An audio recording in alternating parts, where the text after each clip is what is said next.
Assalamualaikum warahmatullahi wabarakatuh. Hari ini adalah hari ke-6 di bulan Ramadan, hari ke-6 kita berpuasa. Hari ini saya akan membacakan bait syair dari Maulana Jalaluddin Rumi. Kita pertama bait 171 sampai 181. Kisah ini ada di kisah kedua Masnawi. Di kisah pertama adalah Nei, di kitab pertama, lalu kemudian setelah Nei adalah kisah seorang raja yang jatuh cinta kepada budak yang cantik. Nah, ini bagian dari di antara syair-syair yang panjang tentang kisah tersebut. Dan ada hal yang menarik di penggalan-penggalan kisah ini, dan seperti yang sering kita diskusikan bersama bahwa Maulana Rumi di Masnawi meskipun semuanya adalah tentang kisah, tetapi ada hal yang Maulana Rumi selalu memasukkan kaidah-kaidah penting di dalam kisah-kisah tersebut. Entah itu kaidah sofistik, entah itu kaidah kehidupan, moral, dan seterusnya.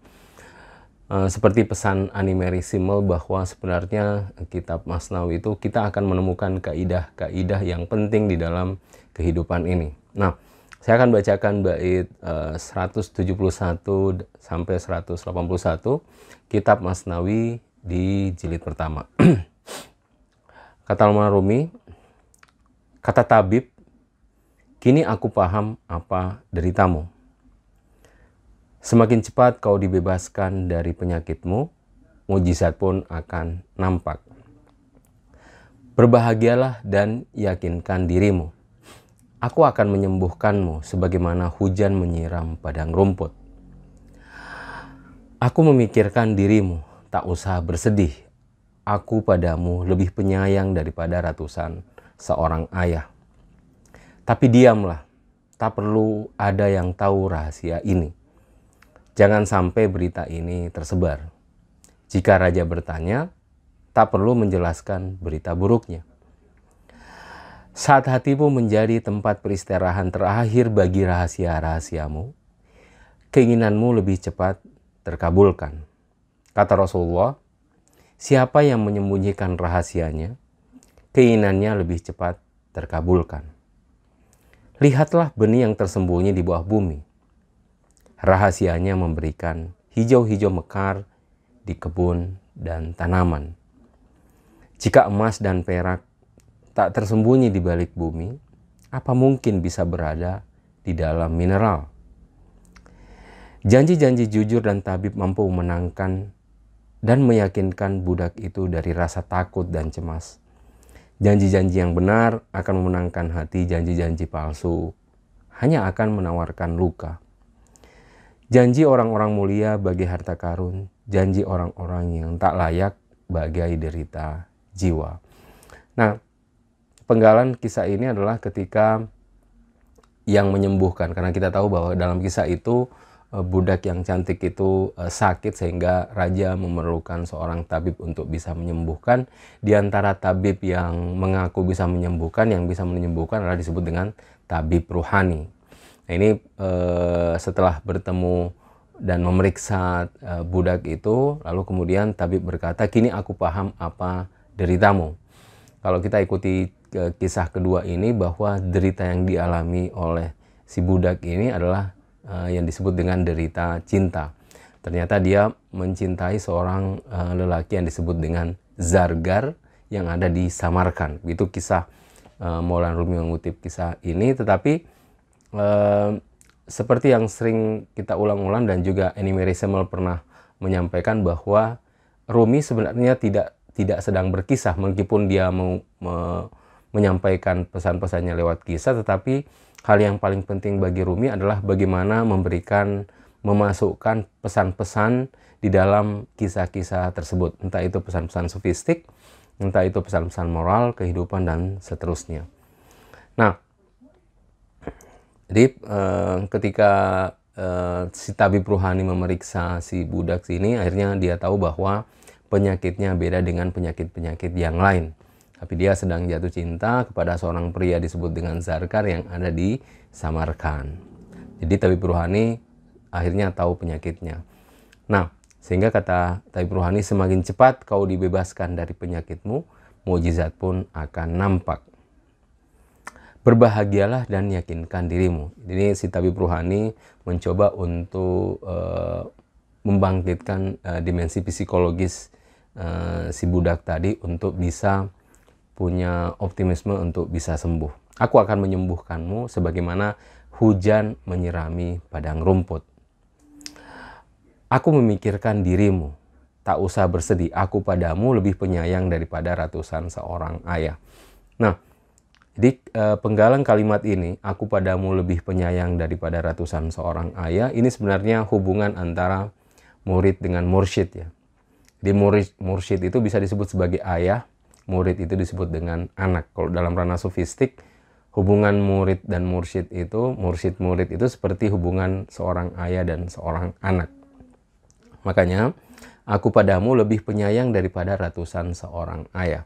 Karena hubungan murid sama mursyid adalah hubungan ideologis, hubungan ideologis ini kadang lebih dalam daripada hubungan biologis. Makanya dalam bait syair ini, khususnya dalam ranah sofistik, memang demikian. Sehingga kata Maulana Rumi, aku padamu lebih penyayang daripada ratusan seorang ayah. Nah, tetapi ini pesan utama dari Maulana Rumi, tapi diamlah, tak perlu ada yang tahu rahasia ini. Jangan sampai berita ini tersebar, jika raja bertanya, tak perlu menjelaskan berita buruknya. Nah, lalu masuk kepada kaidah selanjutnya, saat hatimu menjadi tempat peristirahatan terakhir bagi rahasia-rahasiamu, keinginanmu lebih cepat terkabulkan. Ini seperti ada misteri ya. Kalau kita ingin keinginan kita ingin cepat terkabulkan, justru kita mesti merahasiakan seperti itu. Nah, ini misteri juga, kita tidak tahu apa hubungannya, mengapa justru kalau kita misalnya menyimpan rahasia itu dalam hati kita, itu lebih cepat terkabulkan gitu.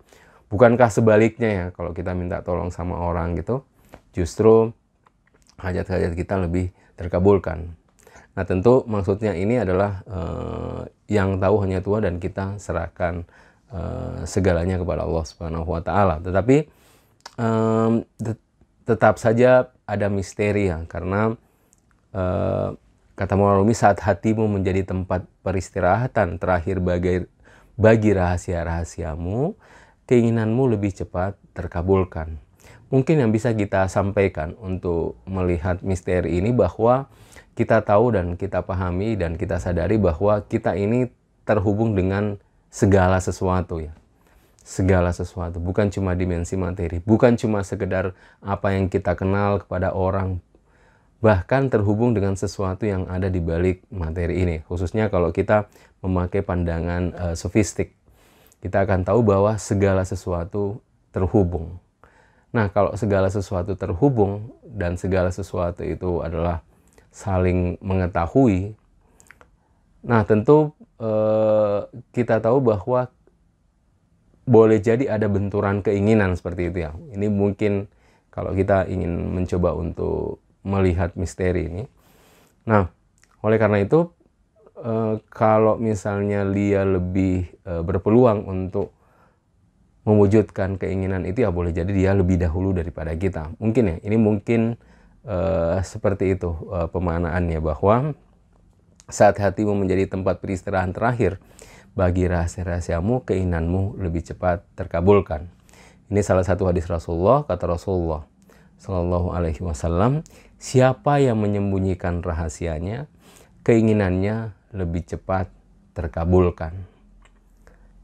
Jadi justru kalau kita ingin cepat terkabulkan, kita harus merahasiakannya. Makanya ini adalah suatu misteri ya, hubungan menyimpan rahasia di dalam hati, lalu kemudian justru itu lebih cepat dikabulkan oleh Allah Subhanahu wa Ta'ala.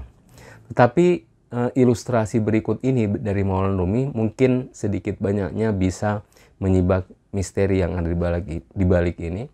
Kata Maulana Rumi, lihatlah benih yang tersembunyi di bawah bumi. Rahasianya memberi hijau-hijau mekar di kebun dan tanaman. Jika emas dan perak tak bersembunyi di balik bumi, apa mungkin bisa berada di dalam mineral? Nah ini dua bait syair yang mencoba melihat bahwa sebenarnya ada misteri di yang kita lihat, benih yang kita tidak lihat, lalu kemudian tumbuh seperti itu.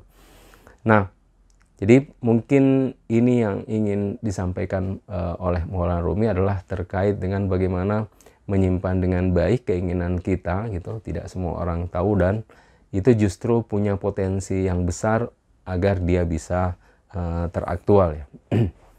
Nah, dengan melihat beberapa contoh yang diungkit oleh Maulana Rumi.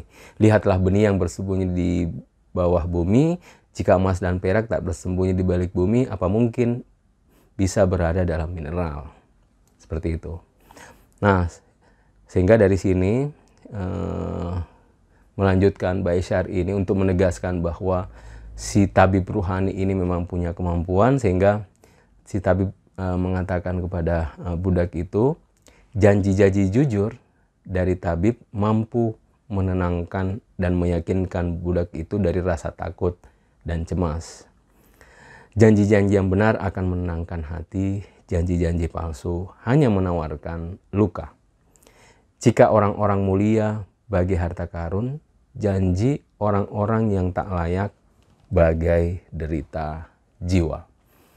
Jadi hal yang paling penting dari kisah ini adalah bagaimana kemudian hati kita menjadi tempat rahasia-rahasia kita sendiri, dan termasuk keinginan-keinginan kita, dan itu adalah jalan untuk kita keinginan kita lebih cepat dikabulkan. Tetapi yang lebih penting dari sini adalah yang terkait dengan puasa pada kesempatan kali ini, karena